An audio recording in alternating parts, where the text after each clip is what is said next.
Today we're going to be looking at another one of Veritasium's videos. Specifically this one here called The Man Who Accidentally Killed the Most People in History. I wonder if it was something nuclear related. For those of you who don't know me, I'm Tyler Folse. I'm a nuclear engineer with a little over 10 years of experience in the commercial nuclear power industry.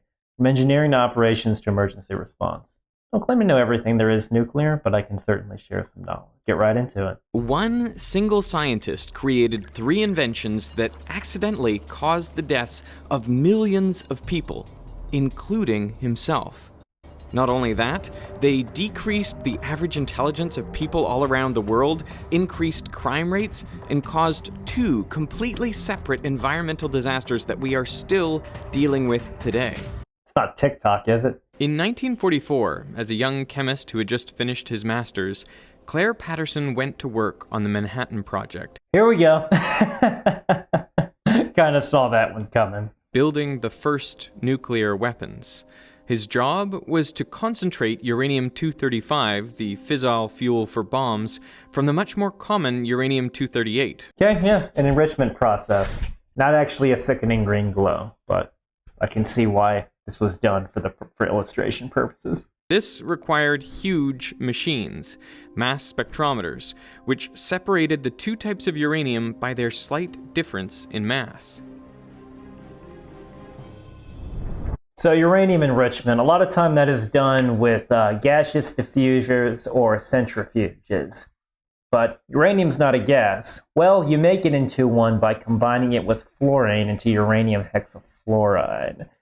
That is a stable gas, and it can be challenging because uranium-238 isn't that much heavier than uranium-235, but it can be filtered out, but you need a lot of filters, a lot of centrifuges, however your process is. So it's a very consuming, resource-consuming process. Though it doesn't take nearly as much effort to enrich uranium to the 3 to 5% used for nuclear power plants compared to the 90+% you need for nuclear weapons like during the Manhattan Project. After the war, Patterson went back to grad school to get his PhD. He picked a research project that would take advantage of his experience with mass spectrometers, measuring the age of the Earth. Okay. Radioactive rocks are effectively clocks. Uranium-238, for example, decays into thorium, and then protactinium, and then 12 more decays, until it ends up as lead-206, which is stable. The rate of this decay is consistent and can... That whole process, by the way, takes billions of years. It's one of the reasons why we still have plenty of uranium-238. Measured. It takes 4.5 billion years for half of a sample of U-238 to decay into lead-206. Patterson's PhD project was to determine the age of the Earth. And that is why we have about half the uranium that we started with, because Earth's about 4.5 billion. Measuring the ratio of uranium to lead in primordial rocks. But to calibrate his instrument, first he used zircon crystals whose ages were known. Zircon is ideal for this purpose because when it forms, it contains trace amounts of uranium, but absolutely no lead. Patterson was tasked with measuring the lead content, and another student, George Tilton, measured uranium. Part of it is because uranium has such a long half-life as to why it can be used for measuring the age of something like the Earth. Carbon-14 is used for measuring most historical artifacts. That's because carbon-14 only has a half-life of about 5,700 years. So it's a little bit more precise to work with. Tilton's uranium measurements were fine. They matched predictions. But Patterson's lead measurements were all over the place, were many, many times higher than they expected. We take George's uranium and my lead. Not right, Patterson. There was lead there that didn't belong there. So where was all this extra lead coming from? That mystery would take over the rest of Claire Patterson's life and bring him to the literal ends of the Earth. In 1908, a woman was driving across the Belle Isle Bridge in Detroit. A passing motorist stopped to help. In those days, cars needed to be hand-cranked to start. He knelt down and turned the crank, and the engine roared to life, a little too suddenly. The man couldn't get out of the way, The crank handle hit him in the face and broke his jaw. That was always this baffling, just from a safety perspective. Of course, granted, this was the very early 1900s, but it just seems very likely to hit you in the face. being in front of a car, in front of an engine like that, being that close, not the best human factors engineering at work. He died as a result of his injuries. His name was Byron Carter, and he was the founder of his own car company, so he was well connected in the Detroit auto scene. He counted, Talk about ironic, among his close friends, the founder of Cadillac, Henry Leland. Leland was so distraught over his friend's death that he resolved to eliminate hand cranks from his vehicles. Leland hired Charles Kettering to create a self-starting car, and by 1911, he had a working prototype. In internal combustion engines, a piston compresses the fuel-air mixture, which is then ignited by a spark from the spark plug. The expanding hot gases push the piston back down. The problem with the Model 30 engine was it compressed the fuel-air mixture more than previous models. So much, in fact, that often the fuel would spontaneously combust before the spark from the spark plug. So rather than orderly, perfectly timed explosions, you'd get multiple haphazard combustions leading to turbulent pressure waves inside the cylinder. auto ignition. Or you could just make it a diesel where it's supposed to do that. The resulting sound led the problem to become known as engine knocking. Knocking wasn't just hard on the ears, it hurt the engine's performance. It reduced power output and lowered fuel efficiency. The vibrations also damaged the piston and walls of the cylinder, shortening the life of the engine. The good news was that engine knocking could be corrected by changing the fuel. Different fuels can withstand different levels of compression before detonating. N-heptane, for example, will spontaneously combust under only a little compression. Isooctane, on the other hand, can withstand a much higher compression ratio before it auto-ignites, so it's much less likely to cause knocking. To quantify how much compression a fuel can withstand, scientists came up with the octane rating system. They arbitrarily set isooctane to have a rating of 100 and N-heptane a rating of 0. Now, real fuels aren't made up of only these two ingredients. They're a mix of lots of different hydrocarbons, but the octane rating tells you what mixture of octane and heptane gives equivalent performance. For example, 98 octane fuel can withstand the same compression as a mixture of 98. What's interesting is today you can actually have octane ratings that are above 100, and that's just because isooctane isn't actually the most knock resistant fuel there is, but I don't think it was known about it back then, which is interesting. It's a fun way to give, say, 110% octane and 2% heptane. Now, I'm going to take a little bit of 98 octane fuel and put it in this piston, and when I compress it, nothing happens, which is exactly what you'd expect. This fuel can withstand a lot of compression. Diesel has an octane rating of 20, so it acts like a mixture of 20% isooctane and 80% N-heptane. If I put a little bit of diesel in there, let's see what happens with the same compression ratio.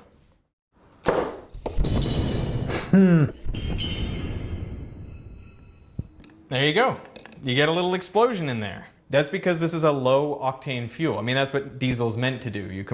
Yeah, diesel, you don't really concern yourself with the octane number. There's a cetane number, which a high cetane number means shorter ignition delay, but that's kind of the point, because another word for diesel is compression-ignited engines. We use diesels a lot at the nuclear power plant that I worked at. They're the main source of backup power, backup diesel generators. And what's interesting is their fuel is super pure diesel because you don't want any delay at all in these things starting and protecting your safety equipment. That fuel actually kind of looks like red wine. Press it and it ignites. But you don't want this sort of fuel in an engine with spark plugs. Yeah. The reason fancy cars demand high octane fuel is to prevent knocking in their high compression, high performance engines. Kettering wanted to find an additive which would increase the octane rating of ordinary fuel and eliminate knocking in high compression engines. Oh, I think I know where this is going. It's going to be the guy that put lead in gasoline and gave everyone lead poisoning. The intelligence dropping. Okay, don't know if I'm right. So he hired 27-year-old engineer Thomas Midgley Jr. Midgley experimented with all sorts of compounds, from melted butter and camphor to ethyl acetate and aluminum chloride. He later wrote most of them had no more effect than spitting in the Great Lakes. Awesome. Ethanol was an interesting exception. It did stop the knocking, but you needed a lot of it, about 10% of the fuel mixture for it to be effective. That much ethanol would be expensive and hard to turn a profit on. And Midgley was really after an additive that was cheap, easy to produce. The irony in how much ethanol we use now, and there's engines that run almost completely on it now. Interesting. And effective even at low concentrations. So he kept trying. Then he hit on tellurium. It worked wonderfully as an anti-knock agent, but it had a terrible smell. You couldn't get rid of it by changing clothes or bathing. His wife was so offended by the stench that he had to sleep in the basement for 7 months. Wow. Midgley wrote, "I don't think that, although this doubled the fuel economy, humanity would suffer this smell." There you go. Bad smells the cause for greenhouse gas emissions.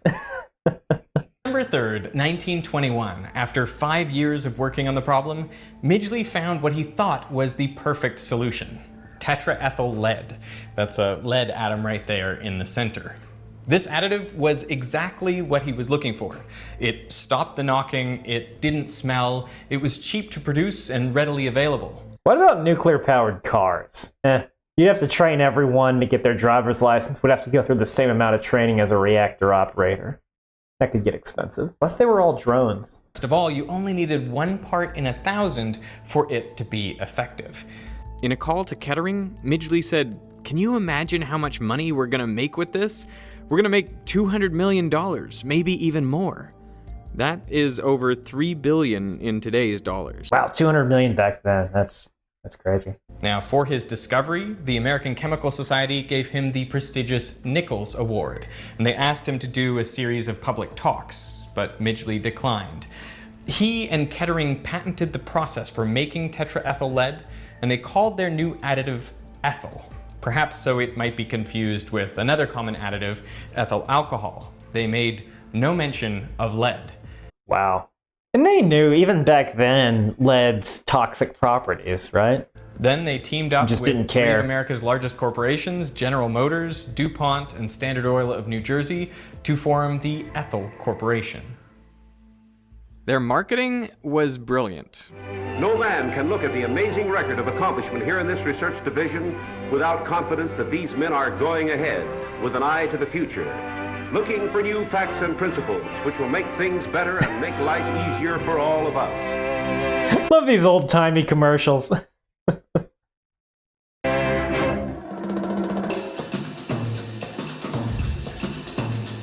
Wow. At the 1923 Indianapolis 500, the top 3 finishers all used ethyl, and the demand for leaded gasoline took off. To keep up, Ethyl Corporation had to build a new chemical plant in New Jersey, but the project began terribly. Within 2 months of operating, dozens of workers fell ill with lead poisoning. 5 of them died. Wow. Did they even tell the chemical workers about the lead hazard? To address the public outcry, Midgley held a press conference, and there he poured tetraethyl lead onto his hands, and he inhaled it for a full minute. He claimed he could do this daily without harm. But Midgley knew the dangers. Wow. That's... just no. The reason he had turned down the public talks was because he spent much of 1923 in Florida, where he himself was recovering from lead poisoning. He didn't go anywhere near his company's product if he could help it. That's so he knew the hazard and just avoided it, and just... That's insane. Lead is dangerous even in small doses. It mimics calcium in our bodies, so there's no efficient way to get rid of it. If that's the case, going back to the title of this video about the man who accidentally killed the most people in history, was it an accident? I would say it's negligence if he knew the hazard and yet they just didn't care. Wow. And like calcium, lead can be stored in bones for years, meaning it can continue to poison the body long after the initial exposure. Yes, that's one of the things about the human body is certain substances can be uptaken. That's why after a radioactive release from a nuclear disaster, the emergency director is authorized to give potassium iodine tablets to prevent the uptake of iodine-131 into the thyroids. And really what that does is it replaces what would be radioactive iodine from the plume of radioactive materials with iodine that is not radioactive. In fact, iodine is mainly centered around, when it comes to nuclear emergency responses, that there's a term dose equivalent iodine. That's kind of the equalizing unit of measure, if you will. Sort of like using Hiroshima as a unit of measure for how destructive atomic bombs are. Not to say all the hazard is iodine, that's not the case at all. Its iodine is the unit of measure because it is among the most severe in terms of increased cancer risk. The organ most sensitive to lead is the brain. Lead breaks down the myelin sheath around axons and prevents the release of neurotransmitters. That's why common symptoms of lead poisoning are headaches, memory loss, and tingling in the hands and feet. And children are particularly susceptible. Lead exposure can cause permanent learning disorders and behavioral problems. And the dangers of lead had been known for hundreds of years. Already in 1786, Benjamin Franklin remarked that lead had been used for far too long. I had no idea we knew about it for that long. I would have guessed like the 1800s during the height of the Industrial Revolution, but wow. I didn't know we knew about it that hard, but I guess if lead was around and used in society for long enough, people can put two and two together. I heard lead pipes were used in ancient Rome in plumbing, and that worked about as well as you'd think it would. Considering its known toxicity, you will observe with concern how long a useful truth may be known and exist before it is generally received and practiced on. He would have been aghast to learn that nearly 150 years later, scientists planned to add lead to fuel. Doctors and public health officials from MIT, Harvard, Yale, and the US Health Service wrote to Midgley and warned them against producing tetraethyl lead. They called lead a creeping and malicious poison and a serious menace to public health. Their concerns were dismissed. Yeah, the word accidentally doesn't belong. It's no accident if someone raises a safety concern and it's dismissed. It's your obligation as, and if any company, to be held accountable for the safety of the personnel that use your product, or in this case, or anywhere near your product, since it has an area of effect toxicity from the emissions. This model shows how just the right amount of fluid containing tetraethyl lead and dye is added to the gasoline. No one doubted that a lot of lead was bad for you, but how much harm could a little lead do? By the 1950s, millions of motorists globally were burning lead in their cars. Not a little bit of lead. Into the air. Some of that lead ended up on Claire Patterson's zircon samples, preventing him from determining their age. So that's where this comes in. Yeah, the lead is... nah. The decay process of uranium didn't magically speed up over the course of a few years. In 1952, he moved to Caltech, where he built a new lab from scratch. Suspicious of environmental contamination, he tore the electrical cables out of the walls to remove the lead solder. He cleaned the floors and benches daily with ammonia and made sure that air was always being blown out of the lab. To go inside, you had to wear a plastic bunny suit. Patterson basically invented the clean room. Inside that room, he turned his attention to the oldest rocks in the solar system, meteorites. All the original rocks on Earth had long since been destroyed by tectonic activity. But meteorites come from asteroids, which formed around the same time as Earth. They have just been drifting through space until they entered the Earth's atmosphere. So the best way to measure the age of the Earth was to measure the age of meteorites. Patterson measured 5 meteorites, each with 3 different radiometric dating techniques, and he found they were all 4.55 billion years old. That Cool. number is within 0.15% of the currently accepted value for the age of the Earth. You know, Nice. before Patterson's experiment, people thought the Earth was 1 billion years younger. So Patterson had done it. He measured the age of the Earth. I didn't realize people didn't know about the age that sooner. Well, apart from some of the fringe groups that believe the Earth is only a few thousand years old. But wow, that's really cool. I didn't actually know that story. But he wasn't done getting rid of lead contaminants. Public concern about lead exposure had continued to grow. But President of Standard Oil Frank Howard pushed back, saying, "We do not feel justified in giving up what has come to the industry like a gift from heaven on the possibility that a hazard may be involved in it." Do your due diligence and at least investigate it. The fact that they're almost spending just as much effort to block it, and they don't want to lose their cash cow. Safety over production, safety over profits. That's what it should be. Scientists funded by the Ethel Corporation claimed that lead was a natural part of our environment and therefore not harmful to people.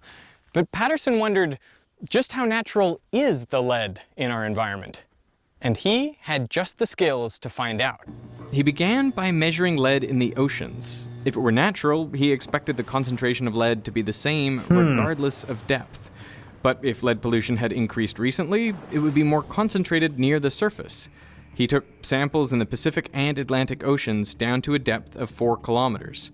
And sure enough, lead concentrations were nearly 10 times higher near the surface. Wow. Lead pollution was clearly recent, but when exactly had it occurred? And if it was naturally, you would also think it would be closer towards the bottom, where the Earth's crust is, where a lot of natural uranium and thorium exist that would decay into the lead, and it would kind of slowly filter itself up over the course of the year. So this tells you how much of it was caused by this product.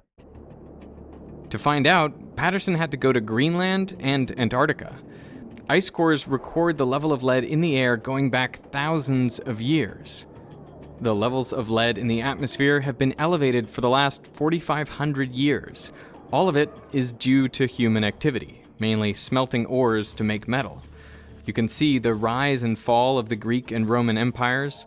The dip caused I didn't realize that, but yeah, I guess since lead was used for this long. by the Black Death in the 1300s, and of course the spike in the 20th century due Oh, to look at that. industrialization Yep. and tetraethyl lead. Yep. Look at that nosedive towards 2000, though, with all gasoline being unleaded at that point. So what did this do to people?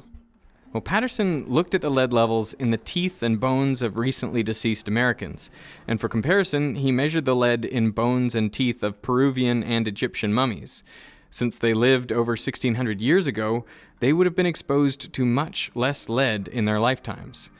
He expected to find modern Americans had about 100 times as much lead in their bones, but results showed it was closer to a factor of 1,000. Wow. 20th century Americans had 1,000 times more lead in their bones than their ancestors. Studies of baby teeth revealed that even lead exposure well below the level considered safe resulted in delayed learning, decreased IQ, and increased behavioral problems. And there is a broad consensus on the part of everybody except the lead industry and its spokesman that lead is extremely toxic at extremely low doses. The lead industry, of course. Follow-up study showed that those with higher levels of lead in their baby teeth were many times more likely to fail out of high school. As a result of studies like these, the CDC's guidelines for the acceptable level of lead in children's blood dropped from 60 micrograms per deciliter down to 3.5. And as far as we know today, there is no safe level of lead. I was gonna say, yeah, if we don't know what the safe level is, you can't assume it's safe like what these guys did earlier. Globally, lead is believed to be responsible for nearly 2/3 of all unexplained intellectual disability. According to a study published in 2022, more than half of the current US population, that's 170 million people, were exposed to high levels of lead in early childhood. I was just about to say, this is so recent. A lot of these people are still around and still under its effect. Crazy. Those born between 1951 and 1980 are disproportionately affected. The authors estimate that in aggregate, lead caused a loss of more than 800 million IQ points. The world is less intelligent today because of leaded gasoline. But there are even more troubling correlations. The US saw a steady rise in crime from the 1970s to the 1990s. Then it abruptly declined. This graph looks eerily similar to a plot of preschool blood lead levels, just offset by 20 years. The obvious question is, did kids who were exposed to higher levels of lead grow up to commit more crimes than they otherwise would have?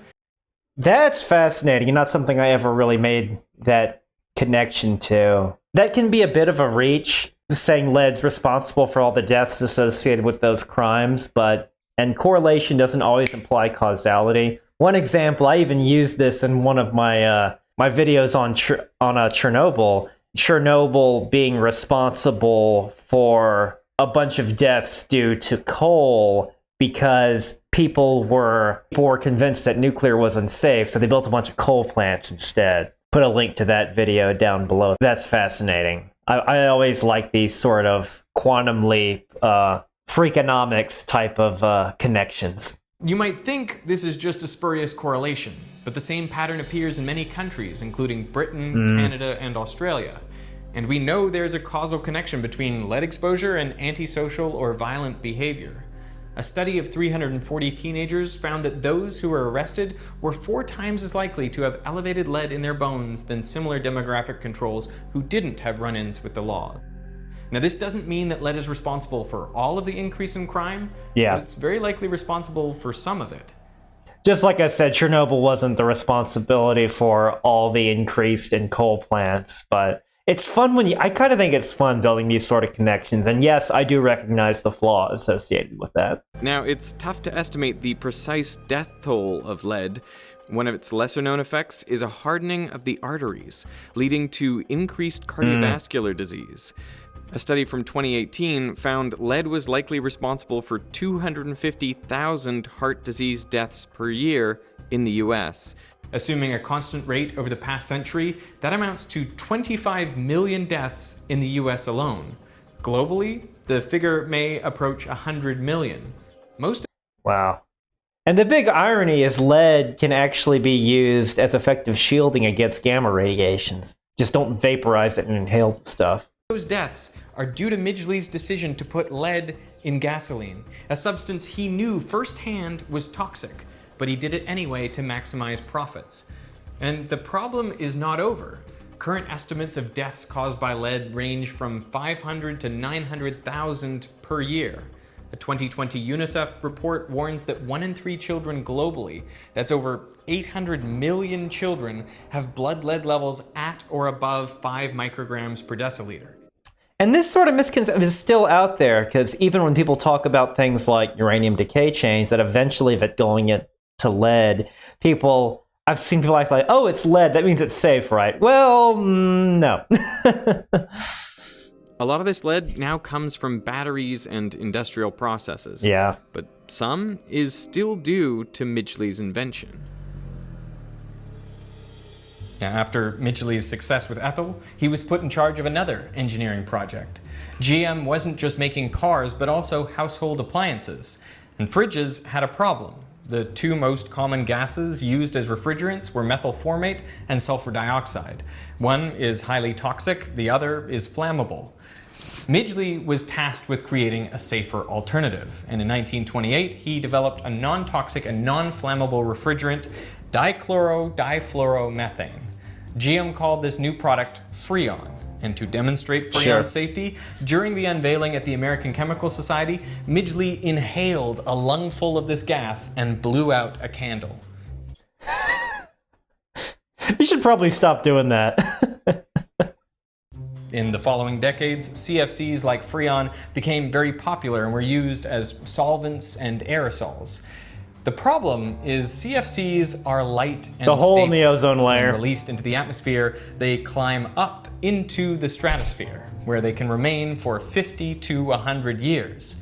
But if a CFC molecule is hit by an ultraviolet photon of just the right energy, it breaks apart, releasing a chlorine atom.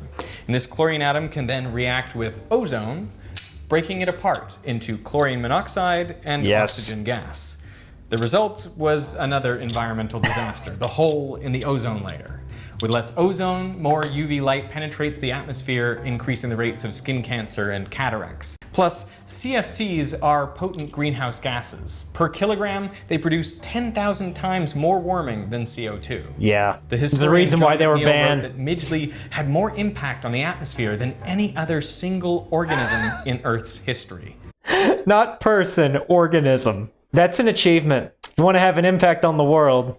An agreement to phase out CFCs, the Montreal Protocol, went into effect in 1989, and the ozone layer is now showing signs of recovery, although it'll take many more decades to fully recover. In 1940, at the age of 51, Midgley contracted polio and became physically disabled. So to help him get up, he devised a mechanical bed controlled by a series of ropes and pulleys. Looks like a medieval torture device. On November 2nd, 1944, while using the contraption, he became tangled in the ropes and died of strangulation. Of course. Thanks to the work of Claire Patterson, it became clear that the lead in our environment is not natural. Though if he lived, it makes you wonder if he would have been involved in another crazy invention that would have caused even more damage to the environment. Not the best track record of all time. Burning lead in combustion engines spread the toxic element across the planet, into the air, oceans, the snow at the South Pole, and even our bones. Japan was the first to ban leaded fuel in cars in 1986, but other countries soon followed suit. Algeria was the last to do so in 2021. The UN calculates that the elimination of lead from gas saves over 1 million lives per year and $2.45 trillion. Yeah, there goes your profits. Wow. But leaded gas is still used, by the way, in piston-driven airplane engines. Yep. That's now the largest source of lead emissions into the air in the US. That's crazy. I didn't know the story about that. One guy, leaded gasoline and CFCs. I'm glad we're more safety conscious now. That just goes to show you. And ultimately, with that, in the end, it is more profitable, even though that shouldn't be your first priority, to protect the health and safety of the public, no matter what it is you're doing. Thank you very much for watching. I'll see you next time.